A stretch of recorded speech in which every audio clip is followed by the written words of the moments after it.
இதோ இருக்கு பாருமா. அம்மா இந்த குப்பைமேனி சோப்பு செய்யறதுக்கு அது பக்கத்தில் ஒரு செடி இருக்குது. ஆமாம் ஆமாம், கொஞ்சம் நல்லா இருக்குல்ல, நல்லா பரவாயில்ல. நம்ம வீட்டு பின்னாடி நிறையா இருக்குது. வீட்டு பின்னாடி இருக்கிறது ஓகே, எனக்கு நல்லா க்ளீனாகவே இருக்குது. ஆனால் வெளியில் தான் எடுக்கிறது கஷ்டமாக இருக்குது. ஆனால் அதிகமாக பூச்சி வரும் இங்கே. பூச்செல்லாம் இல்லைடா.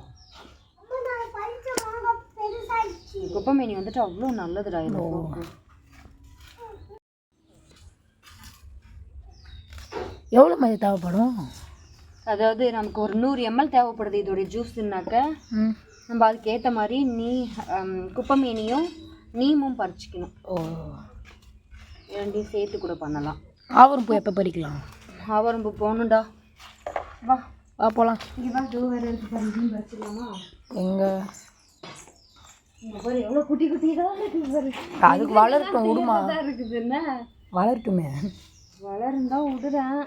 ஆனால் இப்போ தேவைப்படுதே குப்பைமேனி சோப்பு கேட்குறாங்களே, அதுக்காக வேண்டியதான். சரி அங்கே இருக்குது. இந்த வெயில் நாளுக்கு ரொம்ப அலர்ஜி ஆகிட்டு நிறைய பேருக்கு ஒரு மாதிரி உடம்பெல்லாம் அடிக்குது அப்படின்ட்டாங்க. அதனால சரி இந்த சோப்பு ரெடி பண்ண தூரல் போடுறதுனால அப்படி இருக்கோ. எடுத்துட்டேன் கொஞ்சம் இருக்கும். அப்படி பாரா அப்படியே பாரு.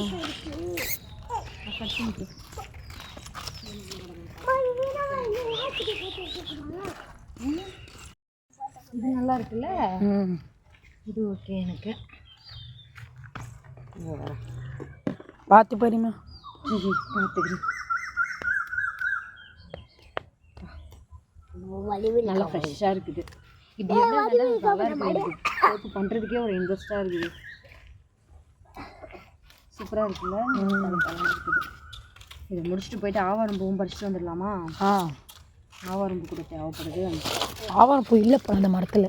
ஆவாரம்பூ கொஞ்சமாக கிடச்சா கூட போதும். பெரியம்மா கேட்டாங்க, அவங்களுக்கு சுகர் இருக்குல்ல, அதனால் வேண்டிட்டு ஆவாரம்பூ கொஞ்சம் பறிச்சு. நம்ம சைடு கிடைக்காதுல்ல ஆவாரம்பூ, அதனால் இங்கே பறிக்க சொன்னாங்க. அது கூட ஃப்ரெஷ்ஷான இடமா அப்படின்னு எடுக்க ஆன்லைன் அதுதான் அதிகமாக இருக்குது. ஆனால் அது ஏதோ எல்லோ கலரில் இருக்குதுங்க. இது அந்த செடி பேர் ஒரு மாதிரி கலர் ஷேட் ஆன மாதிரி இருக்குங்க. ஒருவேளை வெயில் பட்டதுனால அப்படி இருக்குமோ தெரியல. நமக்கு அந்த லீஃப் வேணாம், நல்லா க்ரீனாக இருக்குது மட்டும் நம்ம எடுத்துப்போம். இந்த மாதிரி இருக்குதானே நமக்கு வேணாம்.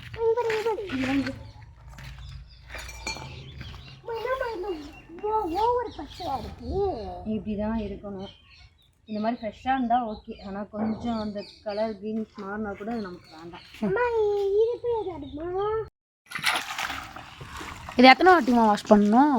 இது ஒரு 2-3 வாட்டி வாஷ் பண்ணால் நல்லாயிருக்கும். நம்ம பைப்பு தண்ணியில் ஒரு வாட்டி வாஷ் பண்ணிவிட்டு நம்ம குடிக்கிற தண்ணி இருக்குல்ல, அதில் தான் சோப்பு செய்யணும். அதனால் நம்ம அதுலேயே வாஷ் பண்ணிக்கலாம். சும்மா அந்த இது போடுறதுக்காக மீதி மட்டும் இந்த தண்ணியில் ஒரு வாட்டி வாஷ் பண்ணுவோம். ஓகே. குப்பைமேனி சோப்பு எத்தனை நாள் ஆகும் செய்யறதுக்கு? அதுவும் 1 month சோப்பு தான்டா. ஓகே ஓகேவா? இப்போ இதை போய் நம்ம இன்னொரு வாட்டி குடிக்கிற தண்ணியில் வாஷ் பண்ணிவிட்டு இதோடைய ஜூஸ் மட்டும் எடுத்து ஃப்ரீஸ் பண்ணணும். ஓகே, முடிஞ்சுதா?